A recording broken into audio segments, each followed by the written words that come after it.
In this video, I'll show you how to change your name on Facebook. Ensure you subscribe and turn on the bell notification to this channel for lots of educational guides and content. Let's head over to your Facebook, right? This is our Facebook. Click on this your account, click on the settings and privacy, click on the settings, right?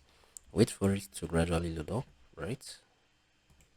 Once it has changed up click on this personal details, right? Also wait for it to load up as well.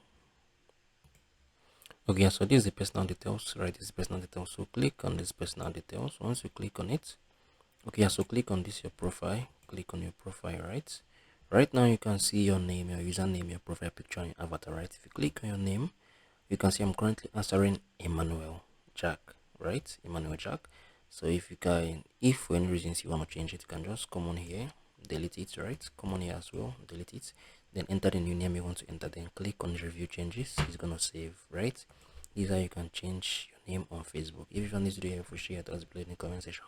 Thank you guys for watching through. I'm gonna see you all in the very next video.